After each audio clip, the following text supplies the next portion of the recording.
13h, 14h, Europe 1 Info. Et il est 13h13, c'est le moment d'accueillir le docteur Brigitte Billot pour la rubrique Santé du jour. Bonjour docteur Millot. Bonjour tout le monde. Alors aujourd'hui, on entend beaucoup parler des prébiotiques, des probiotiques, mais à quoi servent-ils vraiment? Est-ce qu'ils sont efficaces, bien sûr? Est-ce qu'il faut en prendre tout le temps? Quelles sont vos réponses? Oui, c'est vrai. Dites-nous tout. Alors déjà, pour commencer, on va rappeler que notre microbiote intestinal abrite des milliards de micro-organismes vivants, mais qui vivent en harmonie avec nous. Des bactéries, des levures, des virus. Et ils sont là pour nous défendre, pour favoriser une bonne digestion, voire même pour réguler notre humeur. Bref, ils ont aussi besoin d'une bonne nourriture et parfois même d'aide pour se reconstruire. Alors pour simplifier, on peut dire que les prébiotiques sont des fibres alimentaires que nous ne digérons pas, qui arrivent quasiment intactes dans le côlon et qui vont servir de nourriture à nos micro-organismes et à nos bactéries intestinales. On les trouve naturellement dans les légumes, les fruits, les légumineuses et les céréales complètes. Ils sont la nourriture essentielle des micro-organismes de notre microbiote. Il faut en apporter environ 30 grammes par jour, ce qui correspond aux fameux 5 fruits et légumes. Ils sont le carburant essentiel de nos bactéries intestinales et plus nos bactéries ont à manger de la bonne nourriture, plus elles seront en forme pour nous défendre. Donc vous voyez, c'est important de manger des fruits et légumes quand on vous le répète toute la journée. Il faut nourrir notre microbiote. Ça, ce sont les prébiotiques.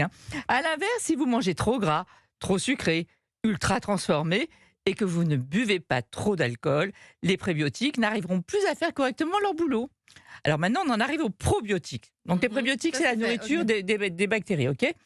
On en arrive aux probiotiques. Là, ce sont des micro-organismes vivants qui peuvent avoir un effet bénéfique sur notre santé. Il s'agit le plus souvent de bactéries, parfois même de levures, c'est-à-dire des champignons. Ils apportent des bactéries supplémentaires et complémentaires. Mais ils ne sont pas tous efficaces, et pas pour tout.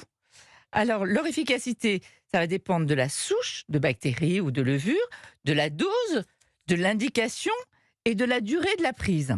Certains probiotiques peuvent prévenir les diarrhées, et d'autres améliorer certains symptômes de l'intestin irritable, vous savez, comme des ballonnements ou des douleurs intestinales. Ils sont souvent recommandés avec les antibiotiques, mais attention, il ne faut pas les prendre en même temps, puisqu'il est important d'espacer la prise d'au moins 2 heures, parce que si vous prenez vous donnez des bactéries, mais qu'en même temps vous prenez les antibiotiques, ça détruit aussi vos prébiotiques. Donc pour éviter que les antibiotiques ne les détruisent, comme je viens de vous l'expliquer, il faut choisir des souches résistantes aussi à certains antibiotiques, mais vous inquiétez pas.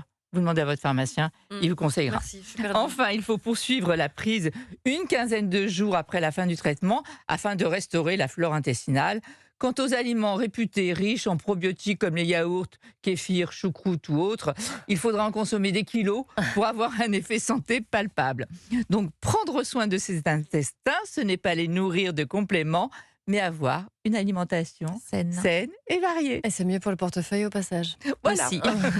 Merci beaucoup Brigitte Millot, on se retrouve demain à 13h15.